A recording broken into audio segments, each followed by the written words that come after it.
Bonjour à tous, ça va les caps. Aujourd'hui, nouvelle vidéo. Dans cette vidéo, on va réagir à un extrait de la dernière émission de Gong. Gong, j'adore. Présenté par évidemment Fred Rousseau de l'émission Gong. Donc lui, c'est un journaliste sportif qui est un petit peu sur une ligne dissidente. Il dit ce qu'il pense. D'ailleurs, il y a quelques années, il avait interviewé Alain Soral, ce qui prouve quand même qu'il a quand même une certaine honnêteté intellectuelle. Et puis même dans sa façon de faire, on sent que Fred Rousseau, c'est un passionné. C'est pas un type qui fait ça pour l'argent. Et donc, il a l'habitude de faire des podcasts tous les mois, toutes les 2 semaines, avec des invités, notamment Cyril Diabaté et Daniel Voirin, qui, je le rappelle, Cyril Diabaté est un ancien combattant de l'UFC, aujourd'hui coach de la Snake Team. Daniel Voirin, qui est pareil, un ancien combattant de Muay Thai, qui s'est reconverti donc en coach des plus grands piliers, disons, de l'UFC et pas que, notamment Benoît Saint-Denis et d'autres à l'époque. Je n'ai pas les noms parce que je ne regardais pas le MMA à cette époque-là. Bref, que des pointures dans cette émission-là. Et là, ils ont invité dans le dernier épisode Frédéric Delavier, qu'on a déjà reçu sur la chaîne, que je salue, qui est un ami. Hein. Petite vidéo, biceps court. Voilà. Et donc, dans un extrait qui a été relayé sur Twitter, Fred Delavier revient. Enfin, à un moment, il parle du dopage de manière générale. Il parle du dopage dans le sport, il parle des picousses, voilà, il parle effectivement des produits dopants, il parle de la whey, il parle de la prot, qui n'est pas, qui n'est pas dopant. Attention, la whey, c'est disons une manière de pouvoir manger plus de calories que tu peux en manger concrètement physiquement. Au lieu de manger 5 steaks ou 5, je sais pas moi, 5 tranches de poulet, tu vas en manger que 2 et à côté, tu vas prendre 3 shakers en liquide. Comme ça te fera tout boire en liquide et tu auras des protéines dans ton corps, voilà, pour accélérer la réparation musculaire, etc. Bref, je ne suis pas un grand spécialiste, mais globalement, c'est ça. Et donc là, il parle un peu de tous ces sujets-là. Et à un moment, Delavier, il lâche une info. Il y a un mois et demi, Mila, vous savez, celle qui avait fait polémique à l'époque du Covid, où elle avait insulté Allah, elle avait fait une espèce de polémique parce qu'elle avait critiqué tous les musulmans de France en les insultant, etc. Depuis, elle commercialise là-dessus, puisqu'elle fait littéralement elle est influenceuse, patriote, anti-islam. Et donc, elle avait un copain, un homme qui, lui, était un fervent sioniste, juif, revendiqué, voilà, anti-gauche, pro-droite, pro-identitaire, etc. Et donc ce type-là, malheureusement, est décédé. Donc paix à son âme, bien évidemment. Et on apprend que ce type-là, il était dans le milieu du sport. Et là, vous allez voir où est-ce que je veux en venir. Delavier, on va regarder l'extrait évidemment, mais Delavier, donc, parle de la muscu et il dit justement, il y a un petit gamin qui est mort à vingtaine d'années, je crois qu'il avait 27 ans le gars, ou 24 ans, un truc comme ça, c'est très jeune. Hein. Il est mort, et donc évidemment, étant donné son physique, beaucoup de gens pensent qu'il était donc dopé. Et là, Delavier dit justement que les effets secondaires du dopage, notamment du dopage en musculation, qui sont des dopages précis, les stéroïdes et compagnie, ça peut provoquer notamment, parce que en fait, le dopage, ça vous change hormonalement. Ça vous booste votre testostérone, mais une fois que vous prenez plus de produits, bah, votre testostérone est rebaisse. Vous avez tendance même à doubler vos nombres d'oestrogènes. Donc vous vous féminisez un petit peu plus, donc vous devenez plus sensible. Et puis comme vous, évidemment, il y a des périodes où vous vous dopez, donc vous avez une boost de testostérone. Puis après, vous arrêtez, donc hop, oestrogène, moins de testo, moins de libido, etc. Donc vous vous féminisez. Et donc à force de faire tout le temps ça, toute l'année, selon les périodes, si tu as des compétitions, si tu as envie d'afficher un meilleur physique par moment, etc. Bref. Ce qui fait qu'en fait, ça peut donner, ça fait un dérèglement hormonal. Et donc évidemment, qui dit dérèglement hormonal dit donc acné, mais aussi psychologiquement, détresse, dépression. Et là, justement, Delavier, on va le voir dans cette vidéo, nous dit littéralement que il y a de grandes chances que en fait, le mec Amila, donc, qui est décédé, soit décédé en fait à cause de ça, parce qu'il était en dépression. Et il dit justement, la piste la plus probable, c'est que Mila lui ait fait une réflexion ou l'ait quitté un soir en lui disant voilà, je t'aime plus, t'es une petite bite ou un truc comme ça, on sait pas, hein, ça peut être n'importe quoi. Hein. Et donc le mec, comme il était en période justement un petit peu complètement en détresse psychologique, en dépression, et bah il se serait peut-être voilà, mis la corde au cou, quoi. C'est métaphorique, hein, mais voilà. Donc c'est assez ouf de se dire que déjà de 1, ce que ça peut faire, voilà, regardez à quel point les produits dopants sont dangereux, s'ils ne sont pas encadrés et s'il n'y a pas assez de communication autour. Et de deux, à quel point notre génération est une génération complètement sacrifiée. On se sacrifie, voilà, on se dope pour avoir un beau physique, mais derrière ce beau physique, il y a tout ce qu'on ne montre pas sur les réseaux sociaux. Donc tout ça est assez intéressant. Donc on va regarder l'extrait, ça y est. Avant de commencer la vidéo, bon évidemment, mettez un énorme pouce bleu, ça ne vous coûte rien. Abonnez-vous, pareil, ça ne vous coûte rien et c'est gratuit. Vous abonner, c'est gratuit. Vous abonnez à ma chaîne, c'est gratuit.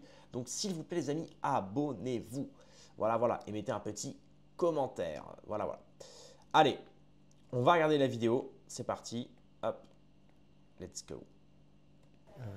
Attends, Toblerone. Ah, ils avaient fait une pub. Toblerone. Non, ils avaient fait une pub, Trophobolène, je me souviens plus. Ouais. Dès que les mecs ils en prennent, ils partent comme ça.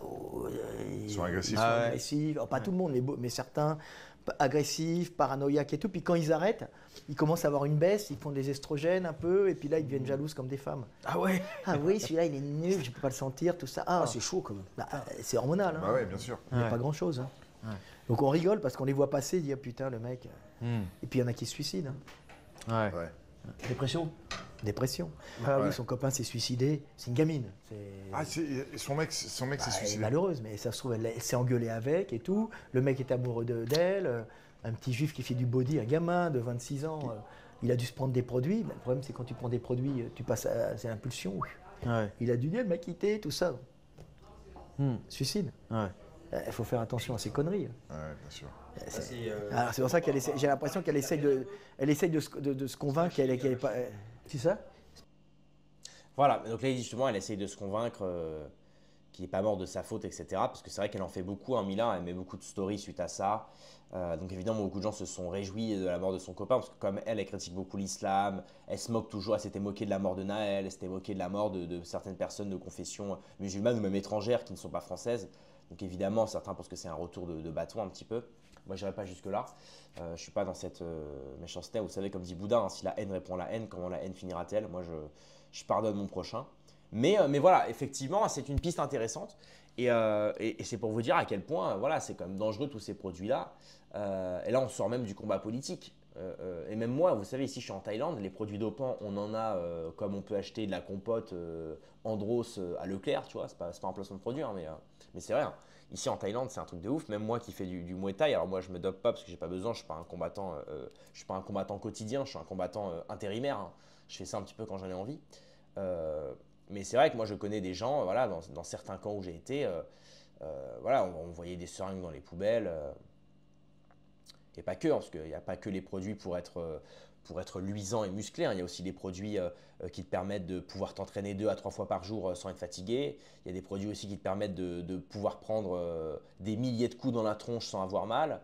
Des produits qui te permettent d'avoir un cardio aussi de malade, etc. Donc il y a un petit peu de tout hein, ici en Thaïlande principalement. Bah, d'ailleurs, c'est une des. Il me semble que Ziz, vous savez, Ziz, c'était un Irano, je crois que c'était un Irano-russe américain ou australien. C'était un Australien d'origine russo-iranienne ou russo-syrienne. Et lui, c'était un mec il y a 10-15 ans, quoi. C'était un type très à la mode, vous savez, il faisait toujours le truc comme ça. Là, c'était un mec du body, pareil, un mec, il avait un physique mais époustouflant parce qu'il n'était pas hyper volumineux, mais il était super sec. Il était super sec, il avait réuni des milliers de membres. Il y a 10-15 ans, on parle de l'époque des Skyblogs, de Facebook.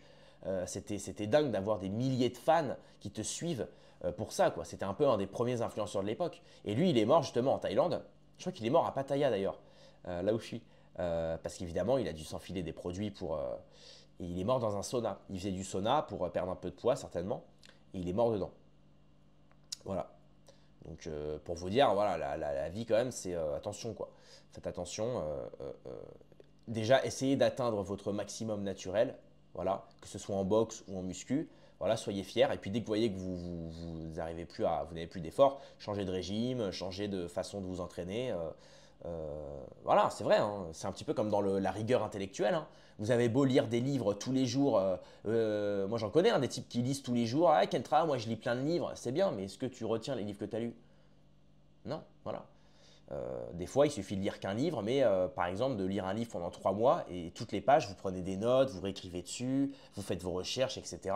Et vous allez voir que vous allez prendre bien plus en logos et en rigueur intellectuelle en faisant ça, même en essayant de comprendre, en essayant d'être présent.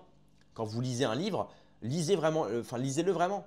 Prenez des notes, essayez de comprendre ce que vous lisez. Lisez pas juste pour dire aux gens « Ah ben j'ai lu un livre ». Voilà, et c'est pareil dans le sport. Ne faites pas de la muscu uniquement pour montrer aux autres que vous faites du sport et que vous avez des gros bras. Faites de la muscu parce que normalement, ça vient compléter quelque chose. Moi, je fais de la muscu parce que ça vient compléter ma boxe. Parce que ça me permet, je travaille en explosivité, ça me permet d'avoir des coups plus vite, d'avoir des coups plus explosifs. Je ne vais pas travailler, par exemple, je vais pas travailler spécifiquement la force comment dire, le volume. Parce que ça va me ralentir. Si j'ai des énormes bras, ça va me ralentir. Si j'ai des énormes pecs, ça va me bloquer dans ma garde. Donc moi, je travaille, j'ai pas de pecs hein, par exemple, parce que j'ai pas besoin d'avoir des pecs. Il faut que je travaille, il faut que je fasse des pompes claquées, il faut que je fasse des pompes sautées, il faut que je fasse beaucoup de squats sautés aussi pour être rapide, pour balancer vite des coups de pied, etc. Il faut toujours faire des choses en fonction de notre morphologie, de notre quotidien.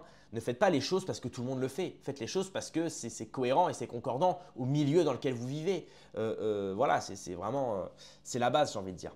Bref. Petite vidéo qui change un petit peu, on ne parlait pas forcément trop de politique là, mais voilà, ça fait on fait passer un petit message à tous les jeunes qui nous suivent et puis même aux moins jeunes, hein, si certains, on ne sait pas, hein, peut-être des gens ont des choses à nous apporter.